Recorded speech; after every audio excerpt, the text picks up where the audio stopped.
Hello and welcome Universe Mode. This is about to be the greatest pay-per-view you will see for a long time. And do you know why? Do you know why that is? Because it's ECW's One Night Stand. That's why. We are here, we are live in Cincinnati, Ohio for the greatest pay-per-view that you will see. It will outdo the failure that was Unforgiven. It will even trump the already strong-looking Judgment Day, and we all know it'll walk over NXT TakeOver the night before WrestleMania. We are going to put our name on the map and show why this brand is the greatest brand there is within this universe. How no one can come close with matches like this. Wade Barrett and Dean Ambrose for the ECW Television Championship. A rematch from when Ambrose captured that championship a few weeks back. Barrett wants his hands on it. Ambrose looking to keep it. Then we're going to move towards a tag team matchup for the ECW Tag Team titles. It's the Authors of Pain, Akam and Razor, taking on the ECW Tag Team Champions, Curtis Axel, Austin Aries, the Dirty Heels. There has never been, it looks like there has not been a dominant duo like the Authors of Pain are. Even the Ascension don't look like they could have came close to these two men. Tonight, they have a chance already at capturing those ECW Tag Team titles. Then we move on to the most hard-hitting matchup there will be. There is no holds barred, no disqualification, no countouts, falls count anyway. As Samoa Joe and Braun Strowman collide one-on-one in what is going to be the most climactic, the most outlandish, and the hardest hitting matchup you will see, not just tonight, but for some time. But then we move on to the main event, ECW Championship on the line. This one also no holds barred, no disqualification in effect, as AJ Styles looks to try and take the ECW Championship away and fail to do so against the Architect, the man who has set out to redesign, rebuild, and reclaim ECW. That man is Seth Rollins. So here we go. Let's get One Night Stand underway with a glorious introduction. As I said, we are kicking things off with a glorious introduction. That is right. It is going to be Bobby Roode starting things off on One Night Stand in an open challenge to absolutely anyone on the ECW roster. This place already alive for Roode as they sing along to the theme of the Glorious One, and who can blame them? As I said on ECW, this is the man who possesses everything that a person wants to be. He's got the looks, he's got the wrestling ability, he's got the confidence, and he's got the style. No one else can rock a robe quite like that. No one else could work just how Bobby Roode is able to. That is why on this past ECW, Bobby Roode was chosen by Seth Rollins to help him out in that tag team matchup. Did Seth Rollins need that help? Probably not. Did Bobby Roode come in and help though? Absolutely. And he did a glorious job of providing assistance for Seth Rollins. Could have even got the win if not for the involvement of one Braun Strowman. But here tonight, Roode kicks things off and is getting ready for this open challenge. I want to know who on the ECW roster is dumb enough to step up to Bobby Roode's open challenge. Who thinks in their right mind they have an opportunity of dethroning the Glorious One? I'd love to see who thinks they have the opportunity to do that, because I cannot wait to see Bobby Roode prove them wrong and show them to be nothing more than an idiot who is so ignorant of who Bobby Roode truly is. Oh, never mind. I might have been proven a little bit wrong there. It is not an idiot. It is not someone who's ignorant. It's the Heartbreak Kid, Shawn Michaels, finally making his debut on the ECW roster. Oh my, that is wow. Michaels, who was drafted over during the superstar draft following WrestleMania, came from Raw to ECW, was yet to make an impact until tonight, until right now, until One Night Stand, where he looks to take on the Glorious One. This is going to be a very interesting way to kick things off. Well, I may have been proven wrong about my point. Here comes a very interesting opener. Bobby Roode and Shawn Michaels opening the show on ECW. If that doesn't go to show you just how great our roster is, the fact that we can have two former world champions opening up the show and you don't seem to bat an eyelid to it, that just shows how good we are. That just shows how great our roster is. And here tonight we are going to prove why we are the greatest roster, even more than just needing this matchup.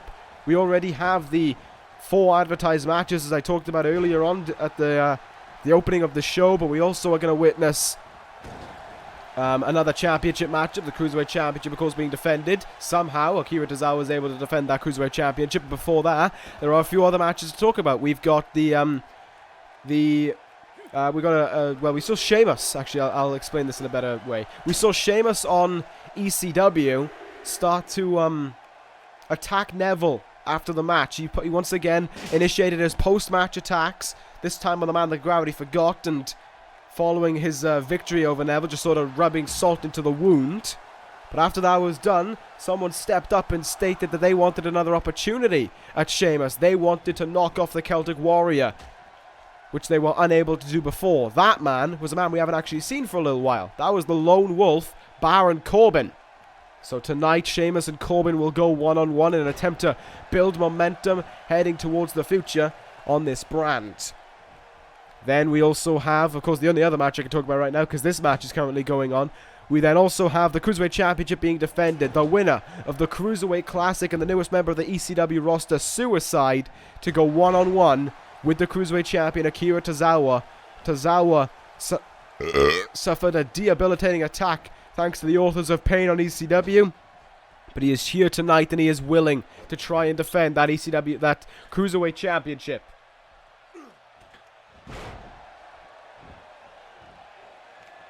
So that being said, one night stand already looking like a great card. We just got to see how the rest of it goes. Michaels misses that forearm in the corner, but so far proving he's still got what it takes to hang with the glorious one. Michaels' time on Raw was a strong one. It was a successful one as well, but it is a bit devastating to know that between Michaels and Triple H, we'll never see that huge feud come to a conclusive end. The last match they ever had that involved them two going at it one-on-one was ruined by the involvement of Finn Balor. We are, and I don't think we're ever going to see a decisive end to that feud either, which is a bit sad thinking about it, a bit devastating when you think about it, but these things happen. And now we got to focus on Shawn Michaels' future, which is currently getting off to a strong start as he goes to lock in the sharpshooter on Bobby Roode. Locked it in on the former WWE and Intercontinental Champion. Will Roode submit to the sharpshooter? No, he won't. Great roll out of it, and Roode pushes away Shawn Michaels. Nice chop in the chest.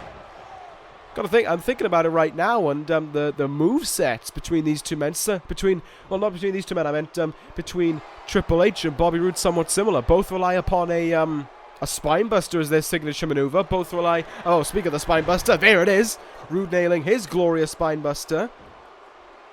Both men have that kind of slow technical ability to them where they like to go to work slowly, methodically, tear apart the body piece by piece. But if needs be, they can get down and dirty and just go toe-to-toe with you. So that's a very interesting affair, to say the least. Might prove what happened if Michaels had ever got his hands on Triple H. Roode going over the top rope here. Michaels looks like he's going to try for that suplex once more. Lifts him up and over and down. Good suplex there to the glorious one. Roode needing to find a counter right now, and he's going to need to find a counter fast. Michaels tuning up the band for Bobby Roode. Sweet chin music to Roode is countered. Roode moves out of the way. Great reversal there by Roode, but Michaels is right back into it, recovering right away. Back and forth between the two men right now. There's a good counter now as Roode is in trouble. Down on the mat. Michaels going to take flight here. Michaels from up high. Big splash down onto Roode. Cover right after it. Can Michaels pick up the win here in the opener? No, he can't.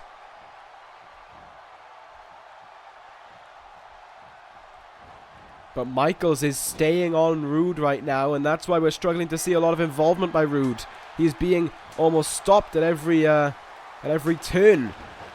Triple chops there by Michaels, just like he held him up just to have his way with him.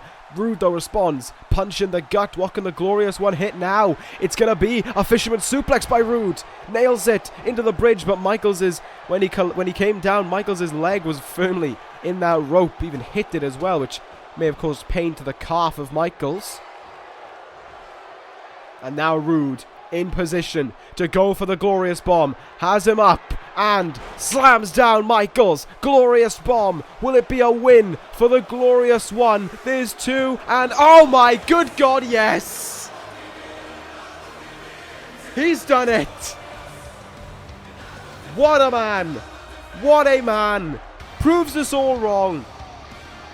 Bobby Roode, victorious to kick things off here at One Night Stand. Not just victorious, but glorious. And once again, sending that message, that 4, which I've got to assume has something to do with the 4 Horsemen. Maybe Roode's next target, or maybe it signifies something else. I don't know. Maybe Roode has got his.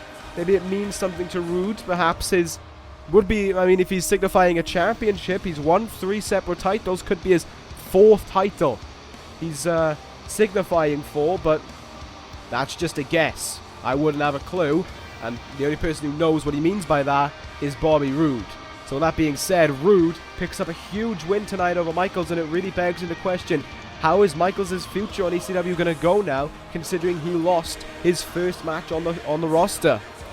I guess time will tell, but we're going to move on right now to our first championship matchup of the night. It's Wade Barrett and Dean Ambrose for the ECW Television Championship.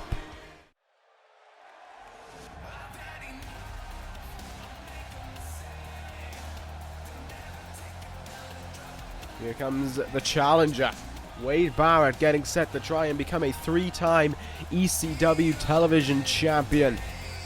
The momentum has already swung the way of those who kind of come across as the underdog in the match. We saw it just now with Bobby Roode. Can the same happen for Wade Barrett here? Can he become the 3-time television champion he wants to be? Can he set that record? Currently tying with the likes of Jimmy Jacobs and Neville as a 2-time television champion. He would love to make it a 3rd, just to set himself apart and above from everyone else. Wade Barrett, though, of course, he lost that 2nd television championship reign to the man he fights tonight. Wade Barrett made his debut on ECW and took that ECW television championship away from him. Since then, Barrett has been set on trying to take that championship away from the Lunatic Fringe. He was voted in as the #1 contender by everyone watching, well, by the people watching. He had almost became a triple threat match, thanks to Tony Nese defeating Barrett a week and a half ago. But that was not to be, as Ambrose was the one who picked up the win on this last ECW, allowing it to just be a one-on-one match. However, Barrett left the final inflicting blow upon this matchup here, as he delivered a bull hammer to Dean Ambrose, countering the dirty deeds just beforehand as well to further send a message to the Lunatic Fringe.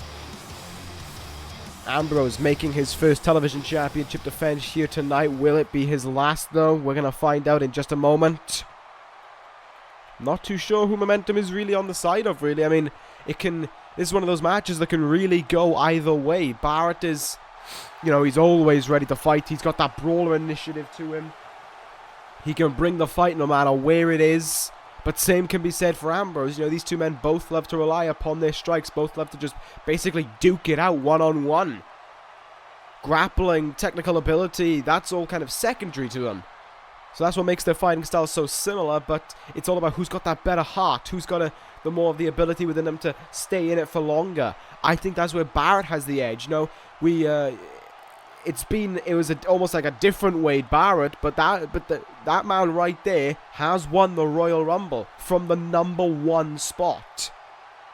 We have to remember that. Barrett also endured the New World Order, running amok on ECW, on this brand, for 14 months.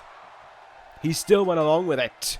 So Wade Barrett has incredible heart and incredible fortitude to hang on in the match. Will it be enough, though, to guarantee him a win over the Lunatic Fringe? I'm not too sure. This is truly one of those matches that can go either way. As things get underway here, you can see already just relying upon strikes, very little focus on grappling. I think the most technical move we've had so far is an Irish whip. Barrett going to go to work on the legs of Ambrose. A little bit there. Uh-oh, this may be devastating. Powerbomb, good counter by Ambrose to get out of that. That could have really changed the momentum of the matchup, maybe for the entire match, if Ambrose's back collided into that thin padding on the outside. Continuing on here in the ring. What a hefty blow there into the back by Wade Barrett, and this time around that powerbomb connects onto Dean Ambrose, but Ambrose still up, still fighting. Takes a moment to roll outside of the ring, once again playing a little bit more mind games. And I'd like to point out, whoever worked on the Minitron, whoever put that stupid effect on it, I hope you are not in a job by the next time our show comes around. We're trying to prove that we are the brand to beat. We are trying to come across as the tough brand, and your idea is to play some sort of 80s Vortex shit down there. I bet that was someone who used to work for Raw. I bet that's someone trying to sabotage our brand, because they know they can't legitimately defeat us. And also, congratulations to Wade Barrett on dislocating his arm to lock in this chin lock. Cover by Ambrose, so he gets a 1 count. And once again, they're going back to the chin lock. This time, his arm perfectly. His arm's perfect this time. It's not dislocated this time round. Ambrose is really in trouble right now. Just staying on the ground. Not really getting much fight back. And Wade Barrett once more just trying to weigh down Ambrose with hefty strikes. So with those elbows into the shoulder, but Ambrose this time able to fight back. And the Lunatic Fringe responds to everything he had taken with a stiff clothesline, but once again, it's Barrett with the counter. Dragon screw there by the former television and ECW Tag Team Champion. This looks like it's going to be a rough ride for Ambrose, maybe. No, he counters it. Elbow in the face, and double axe handle off the top. Now can Ambrose turn the match into his favor? Can he get an advantage here? Powerbomb on its way from the looks of things. Barrett counters it with a facebuster. Wade Barrett now, perhaps looking for the Windsor change. Dean Ambrose finds his own way out of there. Went for that ambitious leaping crossbody. Definitely didn't get what he wanted. Oh, and there's that strike in the back once more. Wade Barrett slowly lifting up Dean Ambrose there. Ambrose stuffs it, counters it, and brings in Barrett all of a sudden for the dirty deeds. There it is. Barrett planted headfirst into the mat. Will Ambrose retain? There's 2. No.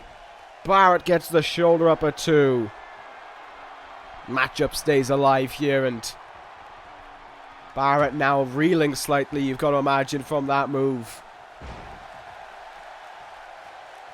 Nice neck breaker there by Wade Barrett as he continues here by Dean Ambrose, I should say, as he continues to pound away on the offense, but that's not to be. Jawbreaker counter there, and a DDT of his own by Wade Barrett. What will Barrett look for here? Winds of change. That is what he will look for, and he will hit onto the television champion. But Ambrose right back up to his feet, sidesteps the big boot. And now Ambrose looking to fire away here with whatever he can muster up. In the corner is Barrett. Leaping forearm and the bulldog. Nice set of moves there by Ambrose. Has the former champion down now, but looks to be some way away. Ambrose going to quickly adjust to that. Going to go to the other side of the ring here. Quick thinking. Didn't pay off. Too much time for Wade Barrett into a corking bullhammer right in the jaw. Left himself wide open for it. Is this Wade Barrett's title? One? No, it is not.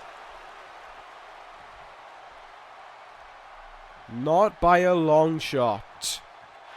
But Wade Barrett right now is soaking in the momentum. He feels as if he is in total control of this matchup right now.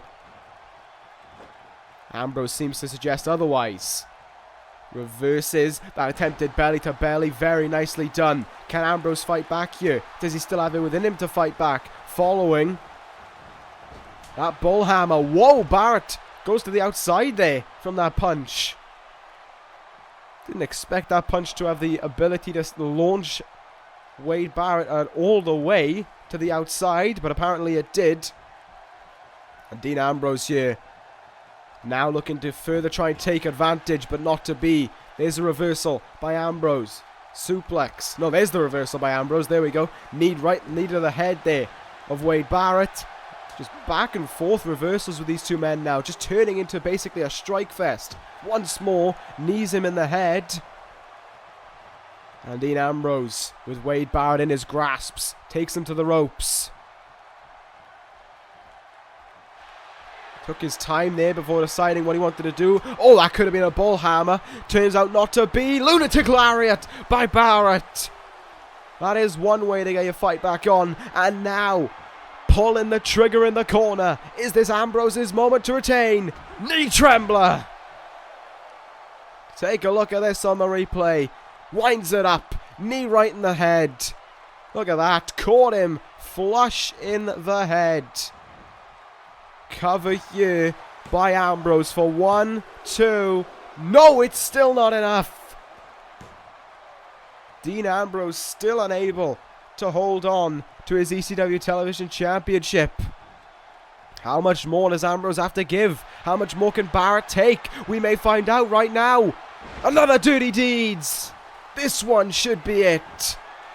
1, 2, 3. That is enough to secure the ECW Television Championship, still around the waist of Dean Ambrose. Well, there you have it. Dean Ambrose remains the champion. Wade Barrett unable to take it away from him. No matter how much he wanted to try there, Dean Ambrose just had a better heart on the night, better fight within him.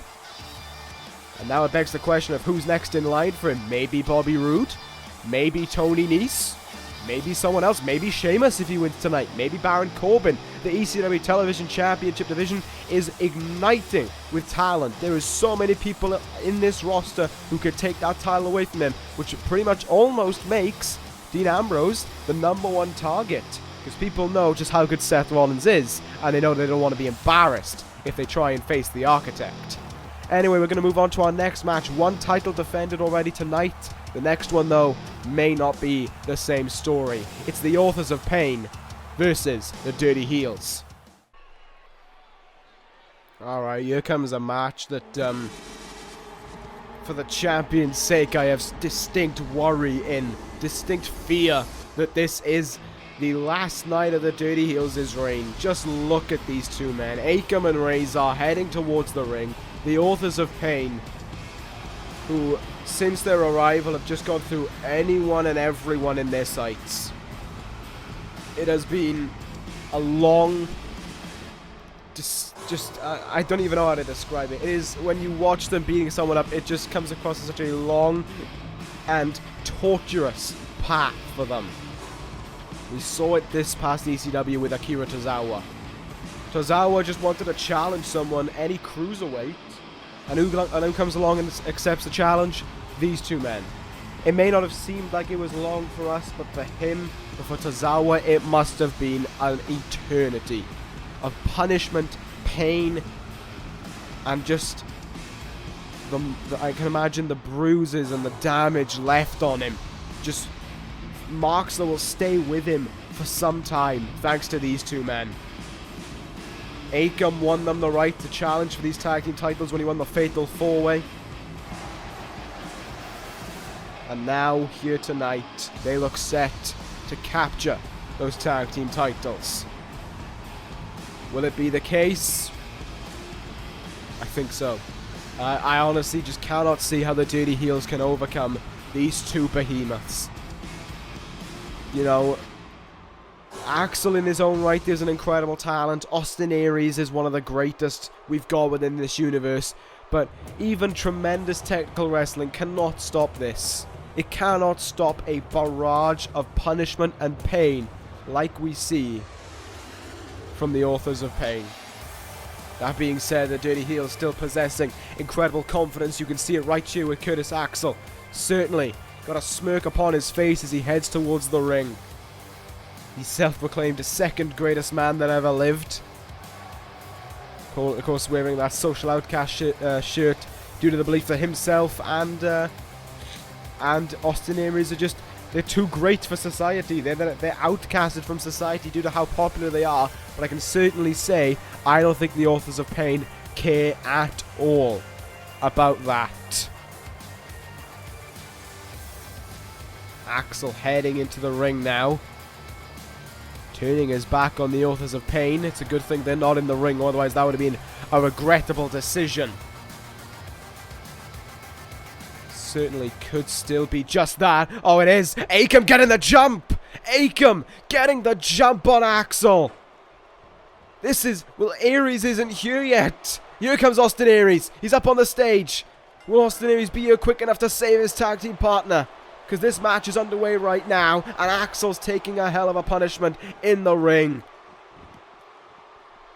So Akam there, hold that belt for a moment. Could be a precursor.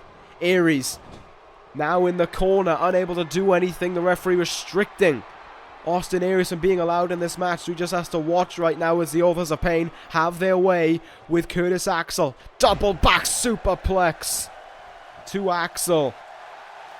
And look at the smirk upon the face of Akam and Razor. They love what they are doing right now. Akam out of the ring. Razor in. Look at the strength though of Axel. German suplex to Razor. After being blindsided off the start, it's incredible to see Axel being able to put in this fight.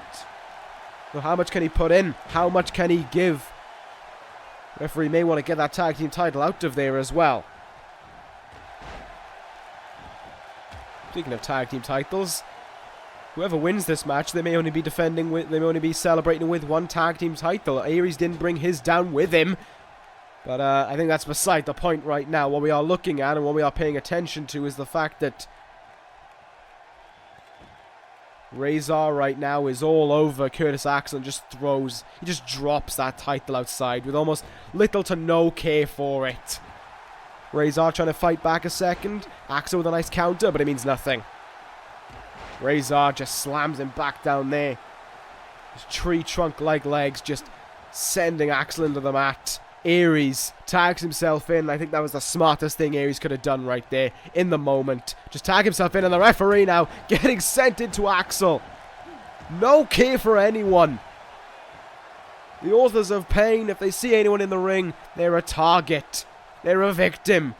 There goes Axel outside of the ring. Aries still in the ring, still outside the ring right now. Referee refused to start the count, it seems. Looking for a belly to belly, and look at how easily Razor counted out of that. This is all the Authors of Pain right now. Complete devastation, complete destruction. Aries, though, still trying to fight back, but to what avail? To no avail, really. As he continues, he's got Razor in his own corner, but that means nothing. No, it does. Aries actually able to get the counter out. And, oh, backdrop there. Got to think the Dirty Heels are feeling a little bit more problematic as well following their loss to DIY on ECW. That may further affect momentum that they needed heading into this match. They needed all the momentum they could get. Despite being champions, they are huge underdogs right now. Aries fighting though. Boston Crab here on Akam. Great turn as well for Aries because he turned it so that Akam was away from the ropes. But it means nothing. Akam just powered his way out with ease. And now, look at how simply he looks for that power slam. But what a reversal by A-Double. The Grand Slam champion able to fight out at any extent. And look at the strength of him now. Fireman's carry, cutter. How do you execute something like that onto someone as big as Razor and Akam and Razor? I have no idea. But that is what Austin Aries is capable of. Stomping the chest there. Can Aries continue fighting right now? No, he can't. Akam counters. And oh my good God. What a strike that was. Just pummeled him down onto the mat there. Looked for it again, but Aries stuffs it. Sorry, but Akam stuff. I don't know. Wait, no, I confused myself there. Well done, me. Off the ropes goes Aries, and it once more able to pull out the reversal.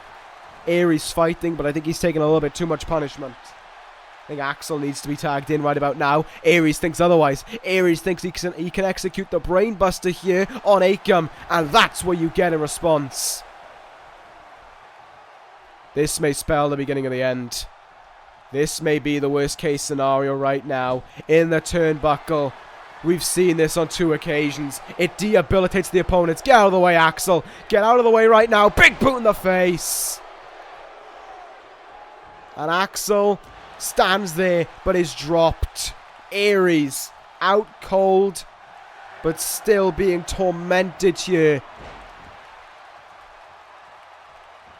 Razor with Aries in his hands. Somehow Aries fights out of it. He looks to try and fight back. DDT'd. Means nothing, basically. This fight back of Aries means nothing as he's sent once more to the outside.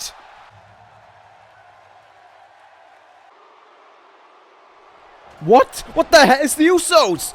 Jimmy and Jey Uso blindsiding the Authors of Pain! Where the hell did these two men come from? It seemed as if the Authors of Pain had the tag team titles on lockdown. They were seconds away from winning. The Dirty Heels have crawled up the ramp in an attempt to escape.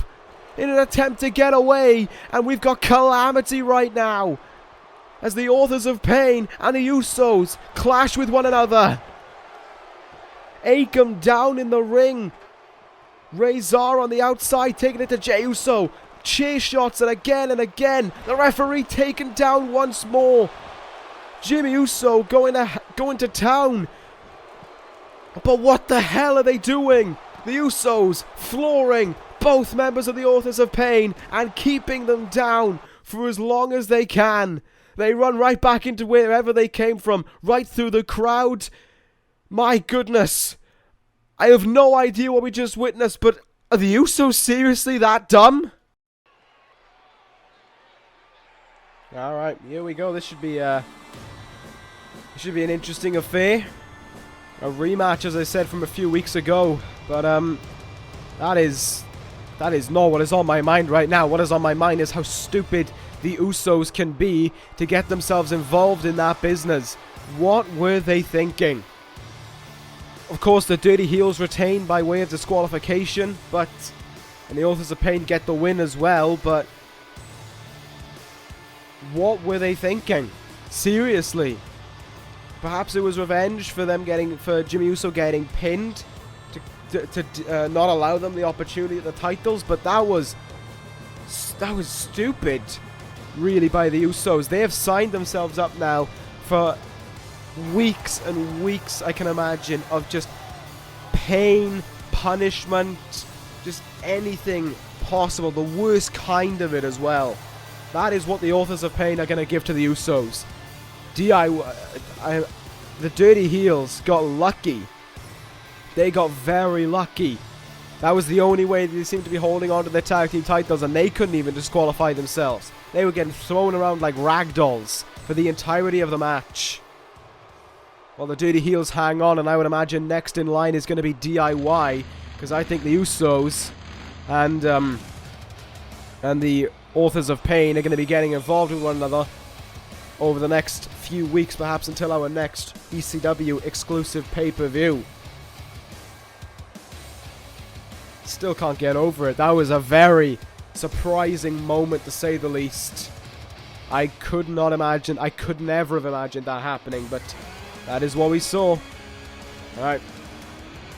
I'm going to try and put that behind us right now and move on to our next contest. Sheamus versus Baron Corbin here. A rematch from before WrestleMania, when Sheamus was waltzing through the Four Horsemen. This man stepped up to the plate, tried to take Horseman business into his own hands, but it was not to be. In a surprise outcome, Sheamus defeated the Lone Wolf.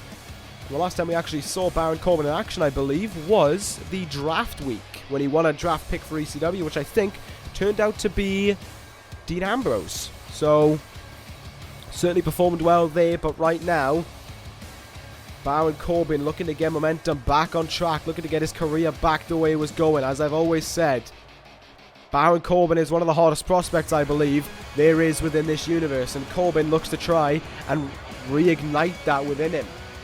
And a win over Sheamus here tonight would certainly do the job. Like I said, Sheamus, though, has been looking to do the same. We saw him attack Neville post-match following his win on ECW. We've seen him do it time and time again. With other opponents, he did it with Roderick Strong, he did it with Arn Anderson, he didn't do it with Baron Corbin, and I think it was smart that he didn't do it with Baron Corbin as well. Well, here we go, this matchup underway. We talked about earlier in the night about how Ambrose and Barrett was a match relying upon their strengths and their just ability to brawl. Well, this is that, but with like a bigger kind of, well, not atmosphere, but a bigger kind of muscle mass in the ring to it. Both these men almost the same height as one another, almost the same weight as one another as well, both around that 260, 270 mark. Both men know how to deliver clubbing blows, and both men rely upon their strength to finish off a match. Sheamus, of course, with that bro kick. Baron Corbin with that one-armed end of days. Corbin's had time to reflect upon that loss and look to see how he can right that wrong that took place that night. Sheamus, meanwhile, just looking to continue on his momentum and show that he might deserve to be next in line for that ECW Television Championship. Sheamus, fall-away slam in the corner. Baron Corbin almost colliding with the turnbuckle there, but it's a fight back here for Corbin. I always gotta give respect to Corbin. There's just something about Corbin that I like. He has a no-nonsense kind of attitude. The crowd like him, but he has a no-nonsense kind of attitude. He shows up, he beats people up, he gets his job done, and he's just, job done, just leaves. He's here to beat people up. And sometimes he does horseman business, but this is one of those occasions where it's just Baron Corbin business, where the Lone Wolf goes alone in his own right. Certainly, since the draft took place, the Four Horsemen have been a little bit more quiet. I think the only time we've seen them since then as an actual group was when Roderick Strong and Arn Anderson were defeated by the returning Usos, who of course we just saw a minute ago getting involved in whatever business they wanted to get involved in.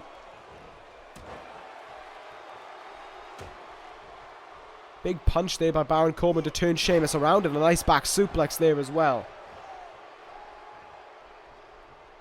How can Corbin continue on here? Looks like it's going to be a powerbomb for Sheamus. No, great counter though by the former ECW and WWE champion. Sheamus would actually quite like to have that ECW Television Championship around his waist. It would make him a Triple Crown champion within this universe, and proving right there that he certainly has the ability to win that title with a hefty German suplex to Corbin. Another cover here. Can the Lone Wolf kick out? Yes, he can. Kicks out actually an early one. But he needs to get more involved in this matchup right now. Sheamus certainly having his way with the Lone Wolf. Up to the second rope now goes Sheamus. Not always we see this. Moves out of the way though. Does Corbin. And responds with a Russian leg sweep to send the Celtic Warrior down to the ground. Baron Corbin. Deep six on Sheamus. Pulled it out of thin air. Sheamus goes down, but Corbin took some time before going to the cover there. Perhaps trying to write off those injuries. Perhaps trying to get the niggles out of him. That is why Sheamus got the shoulder up at 2 there, and this match continues on. Unable to land that strike, Sheamus counters, and incoming cravat neckbreaker there. Gets sent way up in the air, almost like you're upside down for a moment, and then you get a harsh snap, really, that you come down on your neck. Could Corbin go right now, though, but Sheamus powering back in response. Looked a little bit dazed there, and Sheamus going to capitalize here with white noise, landing down onto Baron Corbin. Sheamus hoping that's enough to finish off the Lone Wolf. He doesn't even manage to scramble a 1 count from it. Will Sheamus? Well, he looks a little bit flustered right now. Didn't exactly know what to do there, but he's still got Corbin down on the ground. Can he capitalize upon this? Could we see a bro kick on the way? Certainly feels as if Sheamus thinks he needs to go to the head a little bit more, do more damage to the skull of Corbin before trying for that bro kick. And you saw the strength there of Baron Corbin just launching Sheamus with that running shoulder tackle. The crowd here certainly getting behind Baron Corbin. Just hit me, and I don't know how I managed to forget it for so long, that we're actually in Dean Ambrose's hometown. I don't know. Oh my god, bro kick! Look at that by Sheamus. Don't ever run at the Celtic Warrior. What a bro kick. Sheamus here may have this one won. There's 2. There isn't 3. Baron Corbin kicks out. What I was about to say before that was, it perhaps suggests why this crowd is so on its feet. Perhaps why suggests why this crowd is so behind Dean Ambrose, and why we've heard a few Dean Ambrose chants during the night, even after his matchup. Certainly in this one as well, considering the winner of this match may be next in line for Dean Ambrose's Television Championship. How did Baron Corbin kick out of that, and how is he still fighting on, are 2 very important questions to ask right now. What a kick in the head by Corbin. Can he get in the ring quick enough to capitalize? Yes, he can. He can get in and hit a deep 6 onto Sheamus. Great work there by Corbin. He's holding his head, so he certainly feels the effect, but Baron Corbin looks to end it, looks to seal the deal here. Brings in Sheamus. End of days by Corbin. Will it be a return to winning ways for the Lone Wolf? 1, 2, 3. No! Referee, I think, took too long to come over and start counting that pin, and that's what gave Sheamus the advantage to kick out. Corbin looked like he wanted to try and perch Sheamus there up high. Sheamus countered. And now going to look for a fallaway slam. Once more. Baron Corbin's leg caught in the rope there. Having to take a moment to walk it off, really. That had to cause a lot of pain. Trapped in the rope. Can only imagine what kind of pain that was. Nice punch. Corbin looking for something. Sheamus able to counter out of it, though. And now what we see from Sheamus. Back suplex. Stuffed by Corbin.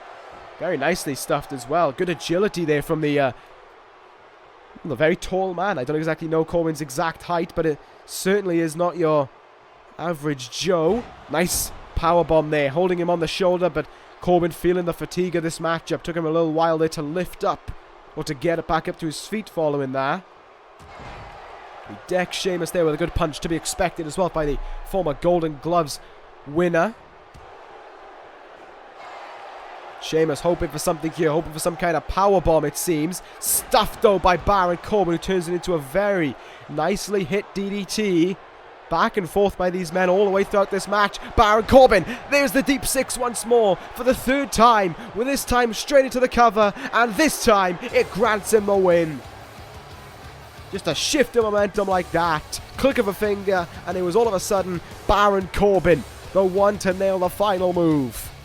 The deep 6 ends it all, and Corbin is victorious. Speaking of someone who's victorious, earlier in the night, Bobby Roode, who got the win, is coming for Corbin.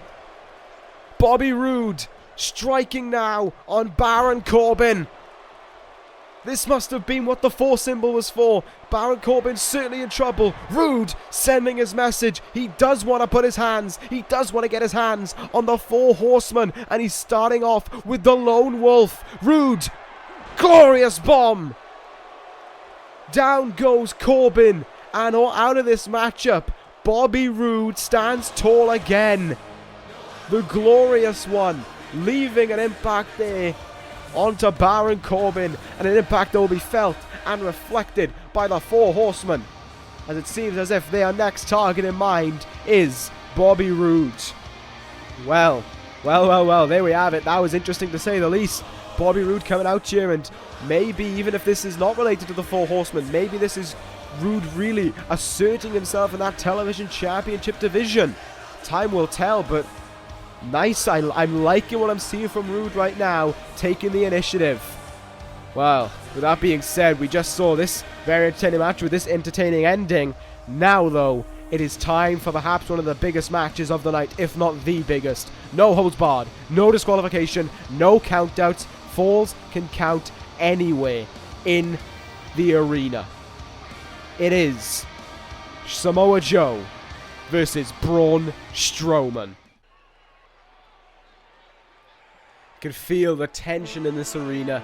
You can feel everyone ready for this, amped up for this match. I know I ask. Hang on a minute. Hang on. No. I'm sorry to talk away from this match for a moment, but there was a Raw logo on our apron. Ladies and gentlemen, you have prime proof that Dauro and Aloe and his pricks over at Raw are attempting to sabotage this pay-per-view. They're attempting to do whatever they can to put their hands on this pay-per-view and ruin it. Because they need the advantage. They need whatever they can get their hands on to get a win over us. Because they all know, everyone knows in the ratings, that ECW cannot be stopped. But look at what they try to do. They try and ruin a show that he isn't on because he doesn't want to be here. Because he's too scared to witness Samoa Joe and Braun Strowman collide. I'll have my revenge. I will have my revenge on you, Dauro. Just you wait. Oh. Right, let's get back to this matchup. Joe and Strowman. Everything has come about because of this recently. Just looking at these two men, the fact that these two men are getting it on in the ring, the fact that these two men are going to go to war in that ring. I hope we have reinforced the ring ahead of this matchup. Joe and Strowman met on an ECW. They had an incredible match, and it seemed as if Strowman could have been defeated. But it was Strowman who walked out the winner in that matchup, but Joe wanted him again. He wanted him at this pay-per-view. He beat Bray Wyatt to get the opportunity, and now here he is. Strowman and Joe one-on-one. Finally. They've had one interaction, I think, since the match was signed, and that was this past ECW. The tag team matchup was going on. It seemed as if actually Joe nailing the muscle buster on Bobby Roode was going to spell the end of the match, but the lights went out. That graphic came on, and when the lights came back up in this arena, only Braun Strowman and Samoa Joe stood in the ring, and Braun flattened the man in the ring right now. He flattened Samoa Joe, ending the show off with a power slam, though we could see end the match here tonight. Strowman certainly seeming confident as he gets into the ring right now. There's Joe. We could barely see him in amongst the dim lighting, but Joe jumps the gun. Twice tonight an opponent has jumped the gun on the other, but you can hardly blame Samoa Joe for wanting to jump the gun. He has wanted to get his hands on Strowman for weeks now. He's here once more, and now this Falls Count Anywhere match is underway. Hardly the first one Strowman's been in. It was only recently a guilty as charged that Strowman was in one, when he took on Barrett and Corbin in what was an incredible match on that night. Referee getting out of the ring right now, and he needs to, just in case a pinfall or a submission happens outside. Rules of a Falls Count Anywhere match are simple. Falls count anywhere. That's the only rule you have to inflict. Pinfalls and submissions can count anywhere within this arena. Do not be surprised if these two men go backstage to brawl it out.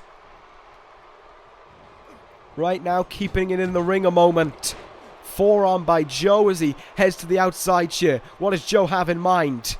A baseball bat from underneath the ring. Maybe the same one as we saw Jey Uso use earlier in the night. But Strowman takes it away from Joe, dropping it on the floor. Then almost like Braun Strowman proving that he doesn't need a weapon to inflict pain. He can do it on his own. Triple elbows into the head there of Samoa Joe, and an elbow drop to follow suit.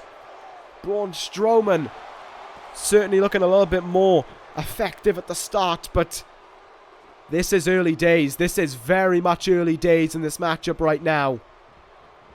Once more over the top rope goes Strowman, and to the outside. Joe in pursuit with that baseball bat in hand. Catching Strowman. No, he doesn't catch Strowman, but that time he did. Right in the back and in the legs now. Trying to take away those huge legs of Strowman. Strowman counters it though. And oh, caught Joe a beauty with the bat. Seemed right in the throat. He got him as well. But Joe will not stay down for Strowman. Need him right in the head there. And what is next in mind for Samoa Joe but the steel steps? The Samoan submission machine with steps in hand, catching Strowman right in the back of his foot there, it seemed. Like he was trying to break the sole there. Not the sole, but the heel. There we go.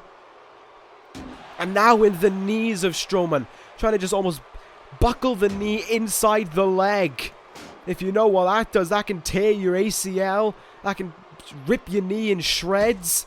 That is an injury that will put you out for over a year. But that does not matter to Samoa Joe. He wants to do that. He wants to inflict the worst kind of pain imaginable. Strowman's still down right now. Now that we've just turned this into an all-out war of weapons, it seems Samoa Joe has the upper hand. Chair shot in the head of Braun Strowman. In matches like this, we usually see the opponents bleed. But I think this is going to be one of those matches where it's going to be tough to see them bleed. These two men, thick-skulled, hard-headed. But do not be surprised at the same time if we see blood in effect. We'll just show the aspects of this war. Joe there might be a little bit dazed. He got his head slammed into the steel stepper there. And Joe now seemed as if he wanted to go a little bit further. Seems as if he wanted to take it into the crowd there for a moment. But Strowman got the jump on him and made sure that wasn't happening.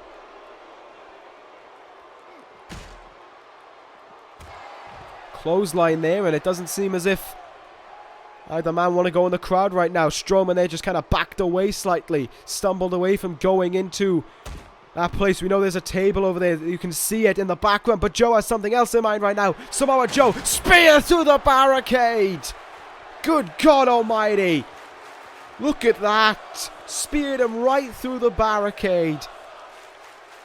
That is going to be over 600... Yeah, that is over 600 pounds just going through that barricade. No wonder it couldn't hold its own. Strowman hunched against those steel steps and Joe goes into the cover. Joe hoping it's enough already. There's one. There's two. But he is not done yet. Saw the shake of the head. Joe has other things in mind right now. But there's a hefty clothesline by Strowman. I didn't realize when they meant false count anyway. They just meant false count by this section of the ring. But certainly, still I think a long ways to go in this matchup. Strowman now all of a sudden the one back in control. And we go back to that baseball bat. Joe saw it incoming and got out of the way. But couldn't get out of the way a second time.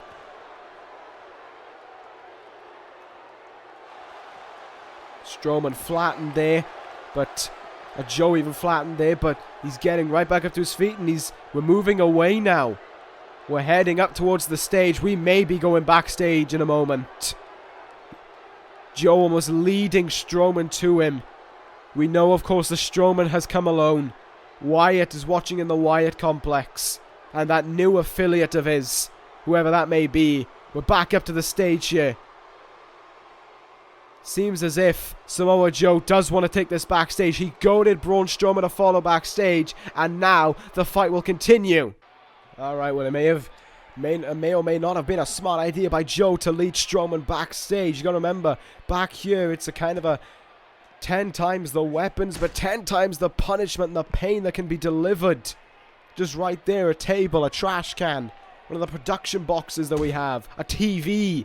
All of these can be used to your advantage, but all these can be used against you as well. But right now, Samoa Joe looks to be continuing on the rampant start that he had at ringside. Strowman may be reeling in the pain having gone through that barricade, but Strowman fights back slightly here. Elbows now into the face of Samoa Joe. Look at those repeated elbows into the skull there. Trash can shot. Look at that. It barely even grazed Joe, but it had so much power in it. But Joe is just such a powerful being that it almost broke it. And oh, I think Joe may have collided with the trash can once more. Braun Strowman certainly having the better of the two when it comes to being backstage here. Certainly performing better now. But into the locker room they go. The door spiraling open. It's a good thing no one was in here, otherwise they would have had the fright of their life watching Braun Strowman fly through that door. I don't think Joe hit him with that trash can shot. That's not stopping Joe right now. He's continuing on his objective to cause more punishment and pain to Braun Strowman. Into the TV there went the monster among men, and once more into it he goes. Joe is loving this right now, being able to fling around Braun Strowman. He could even win it back here. Of course, he's never had the opportunity to do this to Strowman because Strowman is always out at the Wyatt complex. He'd never be seen backstage. Braun Strowman probably has no idea of what half of this stuff is. Probably doesn't even know what a locker room is. Maybe even what a TV is. Who knows? Joe dazed after going into that TV, but Braun Strowman unable to capitalize. Perhaps he's reeling in pain as well. Feeling the effects of this entire match. Joe still dazed. He may have been concussed by being launched into that TV, but once more, unless Strowman actually just likes watching, Joe just stumble around in pain. Back to his feet there. He got... Oh, that's why. He was waiting. He was lying in wait. Braun Strowman with the arm triangle choke to Joe, but Joe will not tap this time. Joe fights on. Triple punches into the gut. Samoa Joe out of it, but only for a split second as he goes right back into the TV. Strowman into the cover here. Falls count anywhere, of course, so it could be a 3 count backstage. Not to be. 1 count there, and Joe keeps his hopes of winning this matchup alive.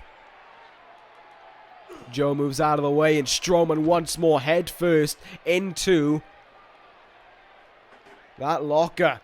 Joe with chair in hand went to smash it down onto the ribs, but instead gets the head. Head first into the chair, into the head first. Chair and head. Kind of reveals it there. Look at these men running away. I'm surprised it's taken them this long to run away. Whoever's doing the interview up there may want to run too. I think they've just locked eyes onto the fact that Joe and Strowman are waltzing around. Was that Dolph Ziggler? Was that Ziggler backstage? May have been, but as much as I respect the Bullet Club, of course, that is not what we're here to witness right now. We're watching an out-and-out brawl. If you are here to watch a wrestling match, you came to the wrong place. Entirely the wrong place. And oh my god, poor referee. Sent crashing down to the floor there as Braun Strowman ran into him. Both these men are going to be reeling in pain in the days and weeks to come. Chair shots again and again by Samoa Joe, and I think he's happy with the job he's done. Joe decides it's time to go back to the arena once more. Finish it where they started.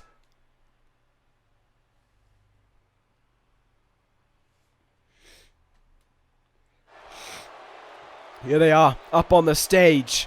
These two men will fight, but Joe has other things in mind. He doesn't want to fight on the stage. It's too dangerous, maybe. No, wait, he may have just been goading him into making a mistake. Reverse DDT, countered by Strowman. This is going to hurt. Suplex on nothing but steel. And whatever else that stage is made out of, but I can definitely confirm that nothing comfortable is there to soften the landing. Look at the strength now as he hits that gut-wrench suplex. Samoa Joe in so much trouble. He needs to get back into the ring right now. Reverses whatever Strowman was looking for, and Joe's running. Joe's looking to make it back to the ring. He's turning his back on Strowman. The confidence being exuberated here by Samoa Joe. It's almost as if he knows that Strowman won't go after him. Well, we've brawled all over the arena. The effects are still showing at ringside, but it seems as if these two men are set about to end it in the ring. To end it where their feud all started, in between these 4 ropes. Well, not really 4 ropes, is it? It's 12, but you know what I mean. These 4 turnbuckles. It looks as if it is where it is going to end. Up on that top rope now goes Samoa Joe. Oh, this is going to be bad. This is going to be bad.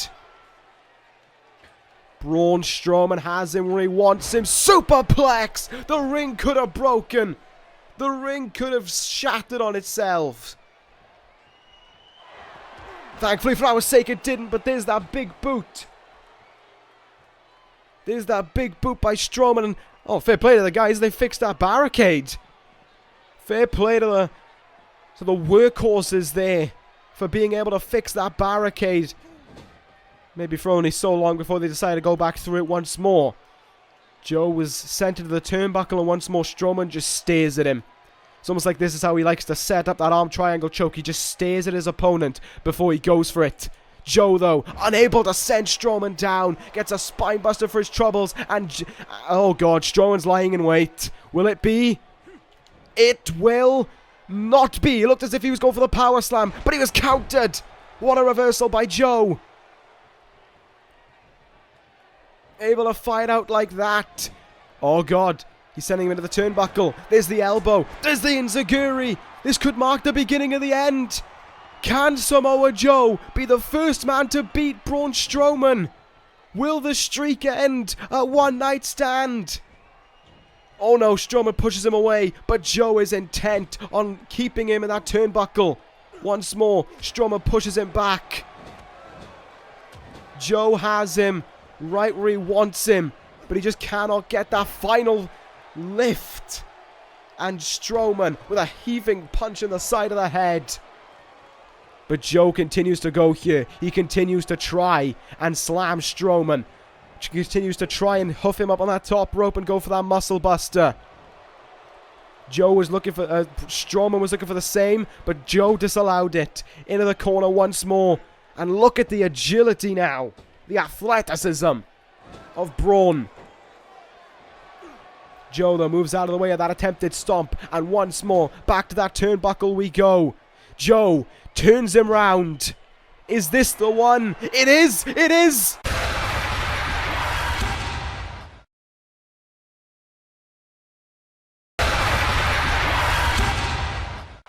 What? That's not Strowman? Good God, that's not Strowman. That's Tommy End. Where the hell did End come from?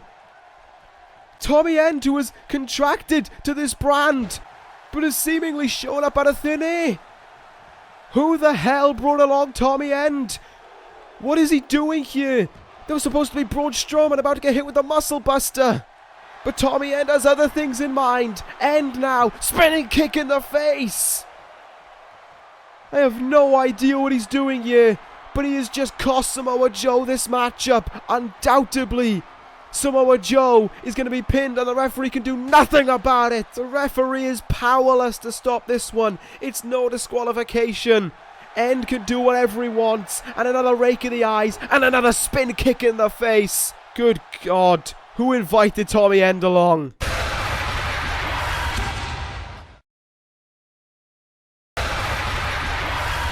And now it is easy pickings. Where the hell did Tommy End come from? But it's easy pickings for Braun Strowman, who hits the running power slam onto Joe.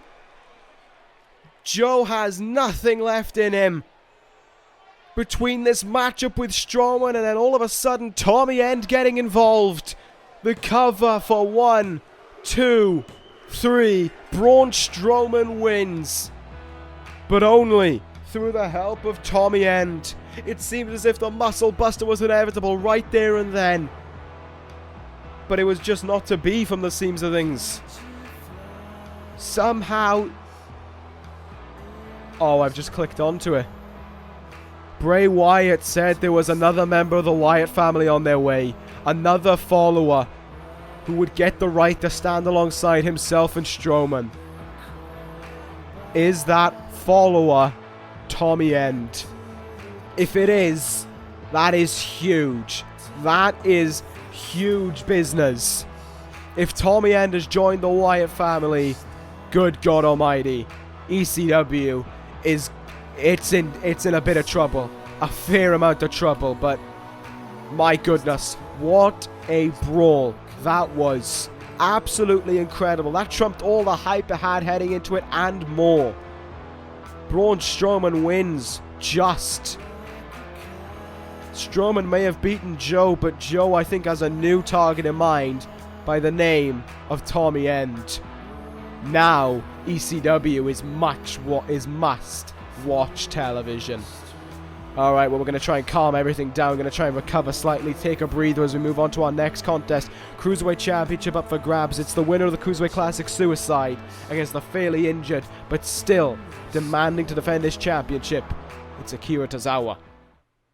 Well,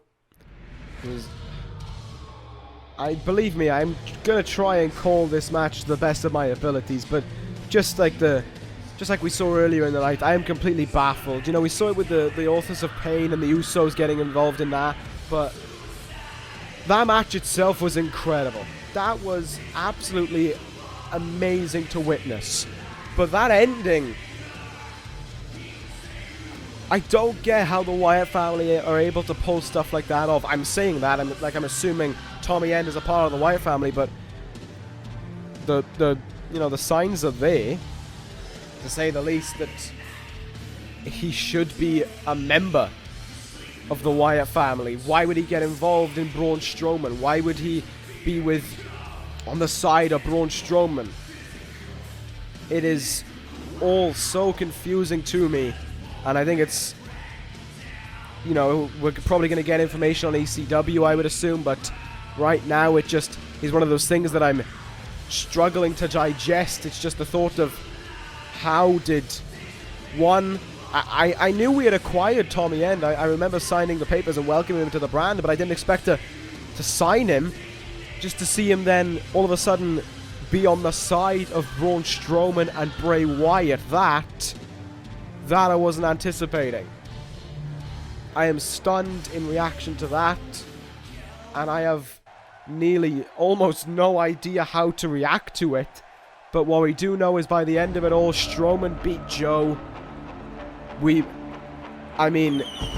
I can't see any reason for Joe to go after Strowman again. Yes, he may have had him beat, but you know what Joe is like. When someone gets in the way of Samoa Joe, he wants to go after that guy. All of a sudden, Strowman means nothing to him. His main priority now and his main focus is going to be Tommy End. And imagine the quality of matches we're going to get between those two in the weeks to come. That is why you don't miss ECW. That is why you watch this show week in and week out. Because we have the best wrestling, the best storylines, the best talent, and the best champions. And you're seeing one of the best champions head towards the ring right now in Akira Tozawa. A man who had just gone through incredible pain and punishment at the hands of the Authors of Pain only a few nights ago. But he's here tonight, ready to fight, ready to put that Cruiserweight Championship up on the line. That is a fighting champion. That is a man who is willing to take punishment, but to fight through it. And you don't see that with every man. You don't see everyone having the kind of heart and fortitude that Tozawa has. But that being said, Suicide has had such a bounce back. And I'll explain why now. Sorry about that, I had to take a sip of my beverage.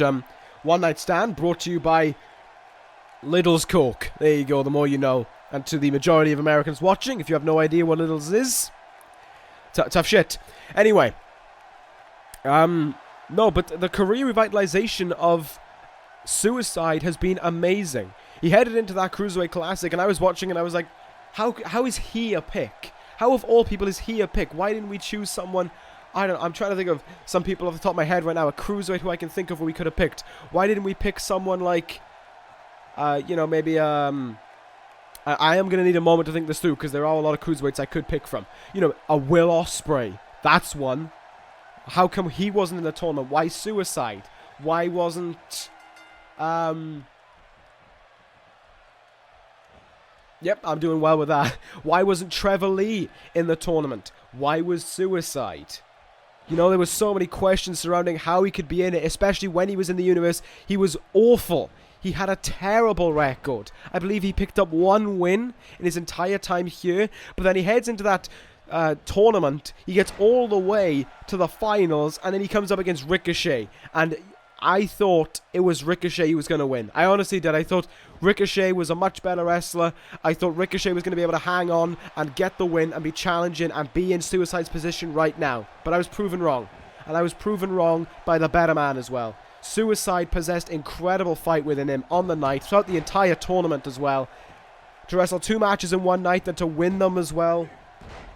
He deserved to win that Cruiserweight Classic. Welcome back to ECW. Welcome back to this universe. And what an impact it could be upon his return to immediately capture the Cruiserweight Championship. And you can see the effect that beatdown just a few nights ago is having on Tozawa. He's unable to move right now. Like I said, It's amazing that he fought. It's amazing that he stepped up to the plate and was willing to try and fend off Suicide here, and he's certainly trying there, but there's only so much you can take. We saw the abilities of Suicide fighting twice in one night and winning both matches. Akira Tozawa, just basically a night after, was destroyed at the hands of the Authors of Pain. You gotta give the edge to Suicide here, sadly. Suicide perhaps looking to do what the Queen of the Ring winner was unable to do. Of course, Gail Kim won the Queen of the Ring, but was unable to capture the Women's Championship in her obligatory title match. Can Suicide become the one to win a tournament and then go on and win the title? It would certainly seem so, based off of how the match is currently going. Suicide certainly holding his own right now against Tozawa. Tozawa getting in moves here and there, but that's kind of the extent of it. Oh, good God! What a pop-up powerbomb by Suicide. Oh, here we go. In the corner, propped up for that running knee. And there it is, right in the skull. The already, I imagine, deeply in pain skull of Akira Tozawa. And now, gonna follow it up with the DOA.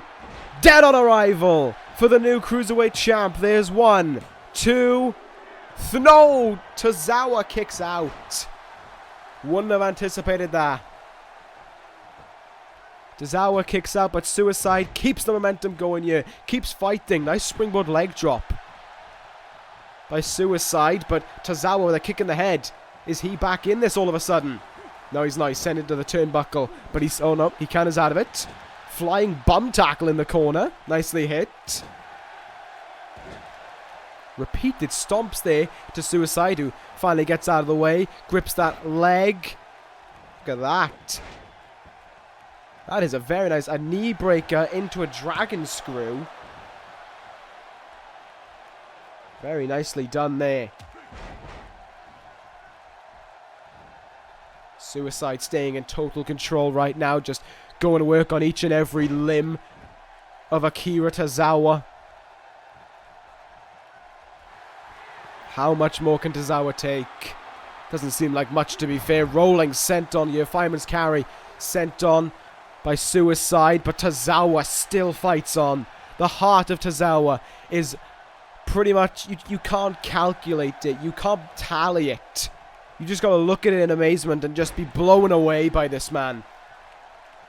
Of course, this is a meeting of the Cruiserweight Classic as well. This is a quarter-finalist Tozawa meeting the finalist and the winner of Suicide. But Tozawa, of course, despite being a quarter-finalist, is still the Cruiserweight champion.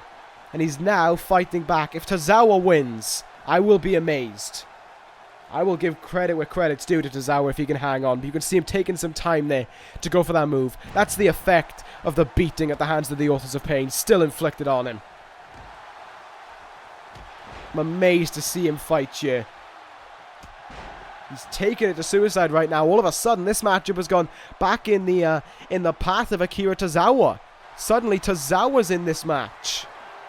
Look at, oh my God, this is the move that won him the title a few weeks ago. Deadlift, German suplex to Suicide, but Suicide, taller and bulkier than normal cruiserweights there, was able to get himself in the ropes.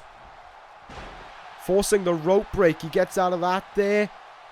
Front face lock now, and there's still the agility he possesses, though, despite his bulkiness that he possesses, as I said. Oh, here we go. Here we go. This could be the final blow once more. Into a second one. Tozawa kicked out of the first, but I don't see him kicking out of the second. DOA. 1, 2, 3. Ladies and gentlemen, what a return from the depths for Suicide.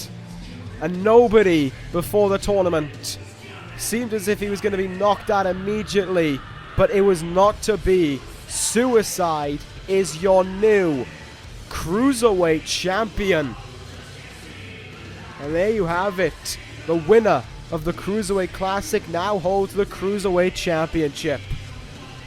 What is next for the career of Suicide? I'm not too sure, but oh my God, there's the kind of care that he's putting into everything. That kind of epitomizes him perfectly, really. He doesn't really care about anything. He's got that title now, but it's what he's going to do with that title, I think, is what Suicide cares about. Ladies and gentlemen, anyway, there is your new Cruiserweight Champion.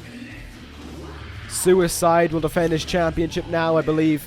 Not the next ECW, but the ECW after that, so in about a week and a half. If you have someone you want to see take on Suicide, leave it down in the comments below. Of course, Akira Tozawa cannot be picked, and on top of that as well, he's going to need some time off to recover from the attack on the Authors of Pain and this matchup here tonight. Well, there you go. Suicide makes a name for himself and wins the championship. One title changes hands here tonight, and it will be the only title to change hands here tonight. Because coming up next, no holds barred main event, AJ Styles takes on the Architect, the man who redesigns, rebuilt, and reclaimed ECW. The ECW champion, the phenomenal one, Seth Rollins. Alright, here we go. Main event time. ECW Championship up for grabs. I named this man the #1 contender. I gave the rights to AJ Styles to put on this match. Why? Because regardless of my dislike, we'll put it that way, for AJ Styles, I know what he is capable of. I know he has a right to call himself the phenomenal one. Because he's amazing. He is truly an incredible wrestler. And while he is currently sporting the red of Raw, which is really testing my patience, considering we've already seen Raw's involvement in this pay-per-view already, but we'll let it slide. AJ Styles is ready to try and win his second ECW championship. Well, he's ready to, the key emphasis there being try. He's going to try his best, as others have before, to try and beat Seth Rollins. Michael Bennett tried it at Guilty as Charged to get that opportunity at WrestleMania. He failed. Diamond Dallas Page tried at WrestleMania to retain his ECW championship. He failed. And AJ Styles here tonight tries to take the ECW championship away from Seth Rollins. He will fail. There is no stopping Seth Rollins.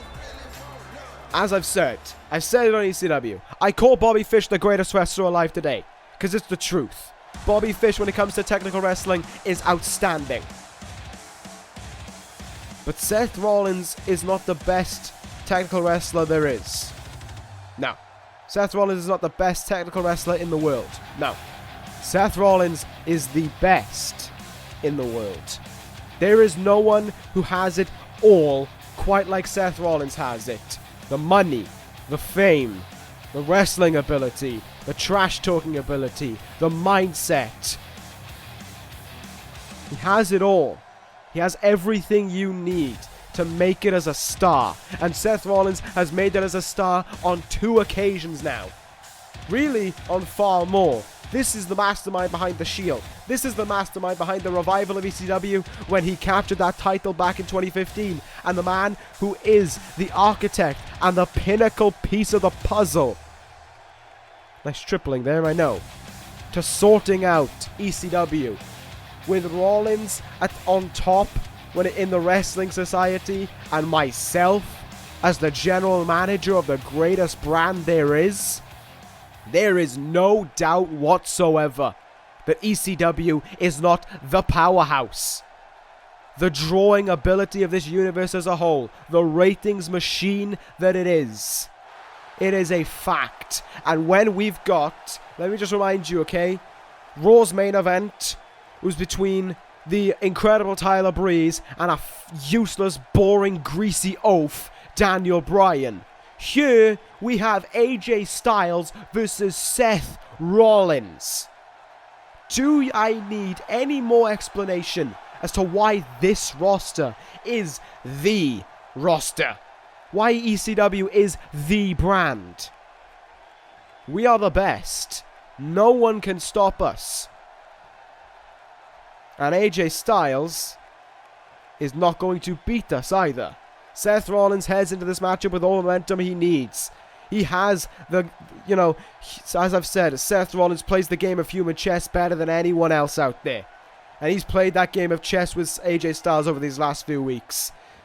Especially a few weeks ago when AJ Styles was set to face Braun Strowman.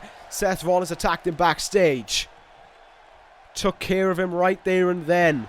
electrocuted AJ Styles basically by sending him into the TV that we had set up back there in the locker room. AJ Styles came back and tried to fight Seth Rollins, but he failed. He failed to do so. And then last week in the tag team matchup, well, not last week, but this past ECW, these two men barely got to get their hands on one another. But however, it all comes to a head here tonight. Oh, okay. I don't know how Styles was able to execute that crucifix. We got the first cover of the match. Doesn't even get a 1 count out of it. Would like to remind you, however, this is, of course, no holds barred. While pinfalls and submissions do have to finish in the ring, it is almost the same as the Falls Count Anywhere matchup we saw between Joe and Strowman earlier in the night. It can happen anywhere within this arena. Nice. Oh, look at that. Gorilla Press, Falcon Arrow. Seth Rollins, pound for pound, the toughest man there is in this universe. AJ Styles now, nice tilt-a-whirl neck breaker though.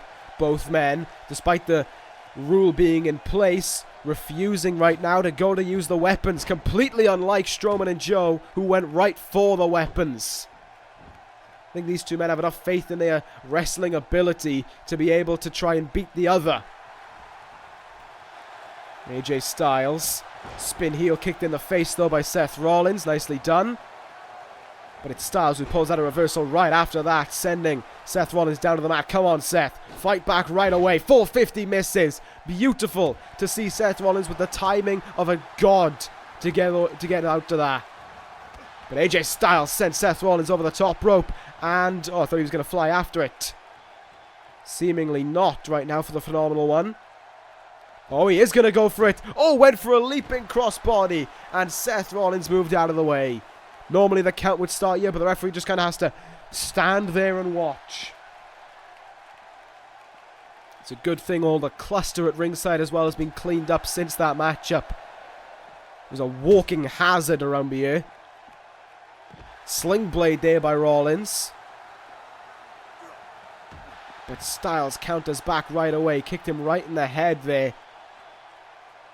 And here we go, we got our first involvement of a weapon. The phenomenal one resorting to the use of weapons because he knows he's unable to beat Rollins using his own moves.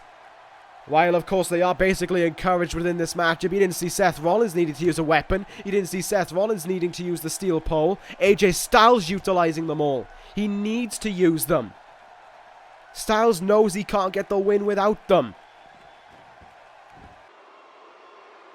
Right back in the ring now with Styles in control. Still having a commanding lead in this matchup, but of course having to utilize weapons to get this lead.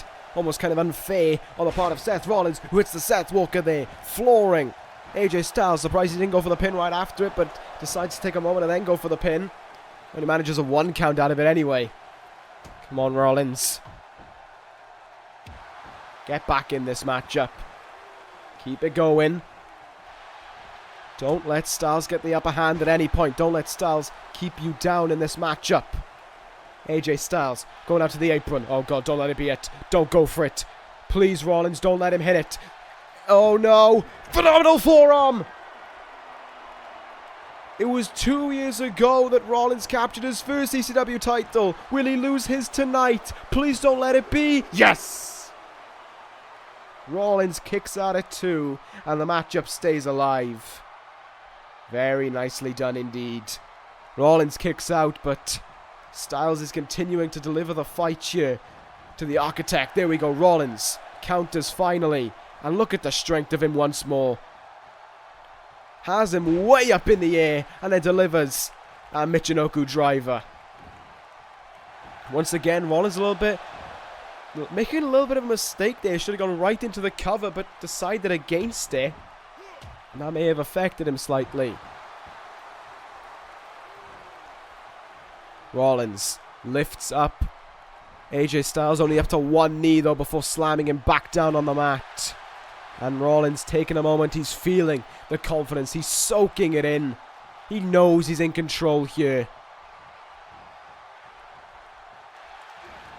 Rollins though, once more countered. Rake to the eyes, totally legal unfortunately. Nothing I can say against it. But once more, it just shows that AJ Styles having to resort to the tactics you'd expect perhaps to see from Seth Rollins. But of course, we know how fair of a wrestler Seth Rollins is. We know he won't go to any extreme lengths to get a win. Rollins, Northern Light suplex. What will we see here? Rollins rolls through with the schoolboy. Avaracadabra. That is beautiful. That is Seth Rollins right there. Oh, look at poor Styles crawling around on his feet, trying to stay in this one. Seth Rollins has him hooked there in that arm triangle and just sent him down to the ground. Now going to work on the arm, perhaps trying to take away the phenomenal forearm away from him, not letting him hit it a second time, and now going to work on the leg as well. That Pele kick and the use of the legs are a key asset to Seth Rollins. To AJ Styles, I should say, to him getting the win. And right now, Rollins, powerbomb. No, Seth Rollins with the Styles Clash. What a man. One. Oh, good God, it's only a 1 count. Styles kicks out at 1, and Bailey is able to get up to his feet. Rollins, single underhook suplex there. Thought for a second it was going to be Architect's Annihilation. Rollins once again out on the apron, calling AJ Styles to his feet. Please hit the phenomenal forearm. It would be so incredible. Rollins going to fly. No, he misses his leaping knee, and quick arm drag there by Styles bides him some time. And Styles now is phenomenal. I don't know, it's like a phenomenal blitz really of attacks. Oh, okay, that was a bit weird looking. Is he going to do it again? Yes, he is. All right, nicely done.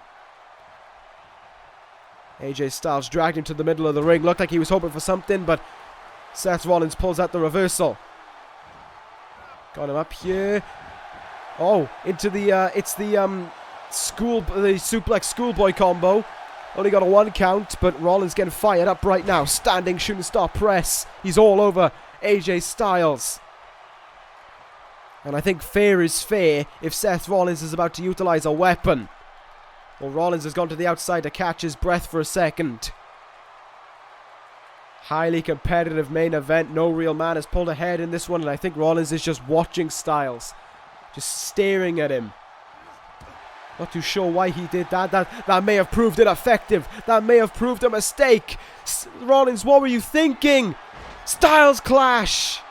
Don't let it be. Don't let it be. There's 1. There's 2. And no. Seth Rollins got the far shoulder up at 2.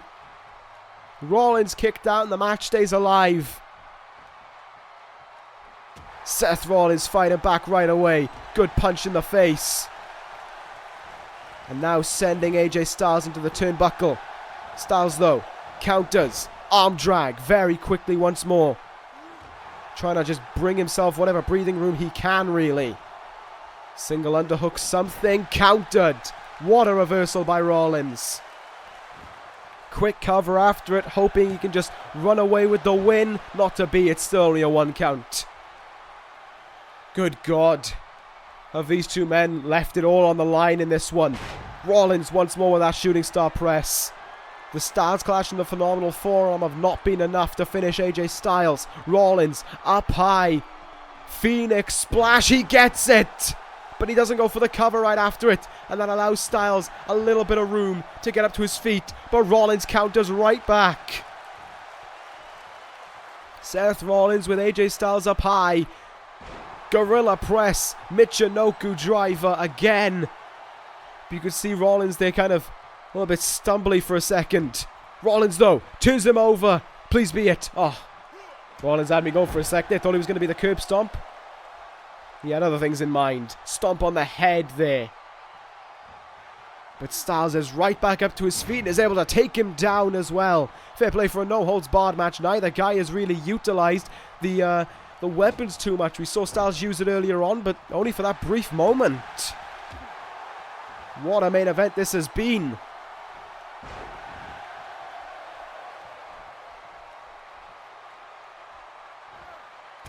Once more, Rollins using the arm to his advantage. But Styles catches him with a good strike right in the face. And he's going up high. AJ Styles looking to take flight. Styles, what a frog splash! Into the cover for the title. No. Apparently once more was the far shoulder. AJ Styles gave a look of disbelief to the referee, as if the referee was lying about that claim. And now triple forearms in the back, and look at that. What a move there what a combo by Rollins even. He takes a moment to taunt with his fans. That is, as much as I respect Rollins, that is not a smart idea. You do not turn your back on the phenomenal one. You do not turn your back on a snake like AJ Styles is. Styles perches Rollins up high. Double shots in the back. Rollins counters it. Top rope now. Crossbody by Rollins. Kick in the arm. Rollins with the chance. Curb stomp. The same move that won him a title 2 years ago. Will it win him the title tonight? There's two. Oh my good God, no. AJ Styles kicks out. Seth Rollins seems like he can hardly believe it as he calls him to his feet. Rollins misses with that knee again. AJ Styles has been obviously studying his opponent well. Ducks under. Grabs onto that arm and uses it for a neck breaker. But Styles almost limping there as he went to the top rope. He is certainly feeling the effects of this one. Calls him up to his feet. What a clothesline off the top though. I'll give credit to Styles. He has certainly given it his all here against Rollins. But will it be enough to win the ECW title? What is he doing now? Well, this isn't going to get him the win because it's outside of the ring, but AJ Styles leaving it all on the line, flying over the top rope and onto Rollins. What an impact there for both men.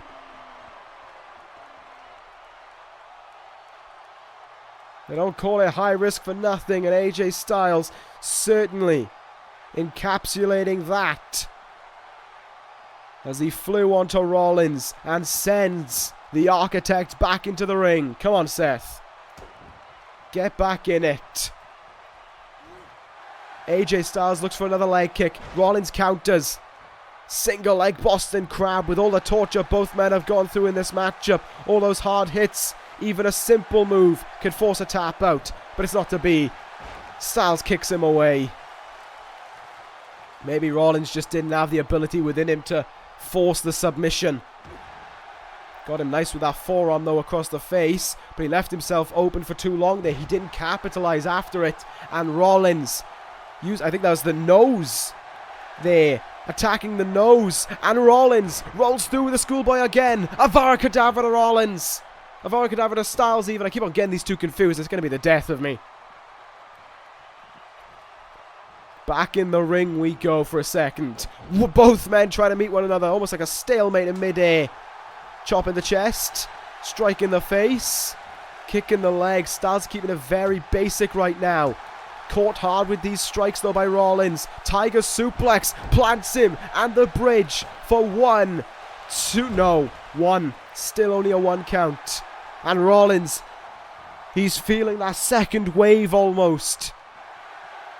Here we go. Here we go. Deliver that final blow, Rollins. End it all. Seth Rollins. Architects. Annihilation. 1, 2, 3. And still. ECW champion Seth Rollins. Am I wrong? Nope. Seth Rollins once more shows why he is the greatest in the world today.